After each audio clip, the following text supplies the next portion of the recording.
Hello guys, welcome to my channel Vini's voice. இன்றைக்கி நான் வந்து சூப்பர் அண்ட் டேஸ்டியான சவ் சவ் சட்னி தான் வந்து எப்படி செய்யறதுன்னு காமிக்க போகிறேன். அதுக்கு முன்னாடி என்னோடய வீடியோ ஃபர்ஸ்ட் டைம் பார்க்குறீங்க அப்படின்னா என்னோடய சேனலை மறக்காமல் சப்ஸ்கிரைப் பண்ணிக்கோங்க. அண்ட் வாங்க வீடியோக்குள்ளே போகலாம். ஒரு சவ் சவ் எடுத்திருக்கேன். இது வந்து 5 பேர் இந்த சட்னி சாப்பிட்லாங்க. ஸோ அதனால் 1 எடுத்திருக்கேன். அதில் கட் பண்ணிவிட்டு இந்த மாதிரி உள்ளே இருக்க அந்த சீடை வெளியே எடுத்துகிட்டு இந்த மாதிரி கொஞ்சம் சின்ன சின்னதாக சாப் பண்ணிக்கோங்க. அதுக்கப்புறம் ஒரு கடாயில் எண்ணெய் ஊற்றிக்கோங்க. அப்புறம் 1 ஸ்பூன் வந்து உளுந்தம்பருப்பு ஆட் பண்ணிக்கோங்க. அதே அளவு கடலப்பருப்பு.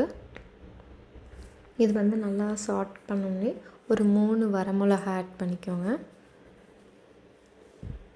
அதுக்கப்புறம் கொஞ்சம் கருவேப்பிலை. இதெல்லாம் நல்லா சாட் பண்ணிவிட்டு அப்புறம் தேங்காய் ஒரு அரை மூடி தேங்காயில் பாதி எடுத்திருக்கேன். இது எல்லாத்தையும் நல்லா சாட் பண்ணிக்கோங்க. அதுக்கப்புறம் சின்ன வெங்காயம் வந்து ஒரு 10 சின்ன வெங்காயம் ஆட் பண்ணியிருக்கேன். இது எல்லாத்தையுமே நல்லா கிளறி விட்டுக்கோங்க.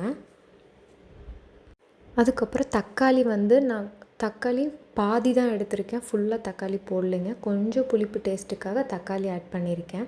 அதுக்கப்புறம் தக்காளி போடுறதுனால புளியோட சைஸை கொஞ்சம் கம்மி பண்ணிக்கோங்க. இல்லைன்னா ரொம்ப புளிப்பாயிடும் சட்னி.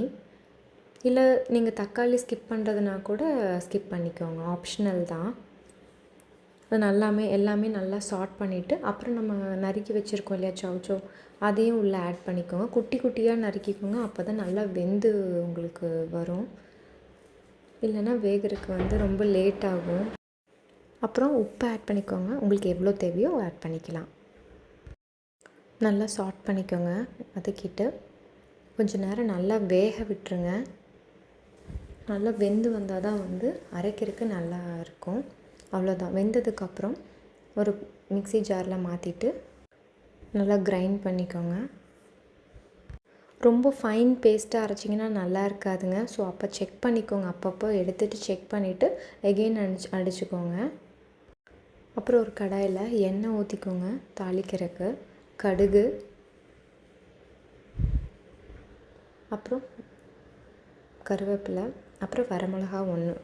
இதை வந்து அரைச்சி வச்சுருக்க அந்த இதில் வந்து தாளிப்புக்கு கொட்டிட்டிங்கன்னா அது ஒரு தனி டேஸ்ட் கொடுக்கும். அவ்வளோதாங்க, சவ் சவ் சட்னி ரெடி. இது வந்து நீங்கள் இட்லி, தோசை, சப்பாத்தி எல்லாத்துக்குமே நீங்கள் சாப்பிட்லாம்.